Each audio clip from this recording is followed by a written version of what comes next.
Bonjour bien-aimés, bienvenue dans le Seigneur. Le thème de mon exhortation ce matin, c'est être éveillé lors de la prière. Éveillé, c'est être vigilant, être prudent, prendre conscience de ce qui se passe autour de soi. Nous allons lire la parole de Dieu dans Marc 14, versets 37 à 40.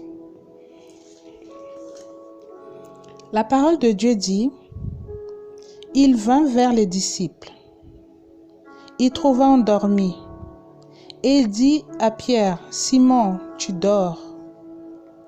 Tu n'as pas pu veiller 1 heure. » Dans le verset 40, le Seigneur dit: « Il revint et les trouva encore endormis. » Amen.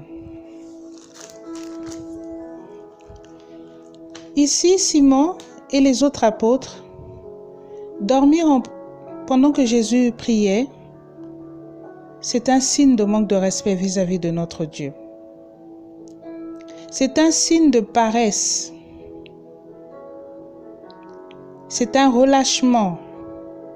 C'est un manque de prudence de la part des apôtres. C'est une déception. Nous avons les différents ports d'entrée de l'ennemi quand il surgit auprès de toi.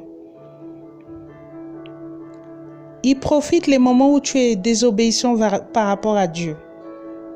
Quand tu manques de fidélité envers Dieu, tu manques d'intégrité envers lui. Quand tu as une prière qui est inefficace devant Dieu, cela peut être lors des cultes ou chez toi. Ne pas lire régulièrement la parole de Dieu. Tu peux être aussi occupé à diverses activités sociales, surtout être pris par le travail ou tes centres d'intérêt. N'oublie pas que l'ennemi est très organisé dans ses actes. Mieux vaut être éveillé en prière que d'être endormi.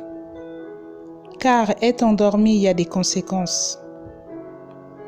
Il y a l'affaiblissement spirituel. L'ennemi t'empêche de voir la manifestation de la gloire de Dieu. Tu peux passer à côté de quelque chose, c'est-à-dire des révélations, voir des prophéties ou un témoignage. L'ennemi te crée aussi des situations. Il vient te tenter, d'où les combats spirituels. Tu te demandes où se trouve Dieu à ce moment-là. T'endormir, c'est aussi une fuite. Quand tu travailles, tu es éveillé parce qu'il y a le salaire et le salaire te motive. Moi, je me pose la question. Mais qu'est-ce que tu fais pour Dieu? Qu'est-ce qui te motive envers Dieu? Qu'est-ce que tu ne peux pas faire pour Dieu? Parce que tout ce qu'on demande à Dieu, c'est gratuit. Pourquoi n'es-tu pas motivé envers Dieu de la même manière que tu es motivé à ton travail?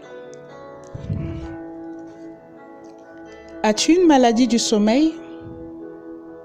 Ou est-ce une distraction de l'ennemi? La réponse est dans ton cœur. Toi et moi sommes concernés par ce sujet. C'est pour cela qu'il faut demander l'aide du Saint-Esprit, qui est une personne, qui est un esprit d'intercession, d'intelligence, d'amour. La parole de Dieu dit dans Pierre 5, verset 8. Cette parole dit: « Priez sans cesse, car le diable cherche qui dévorer. » Soyez bénis, frères et sœurs, dans le nom de Jésus.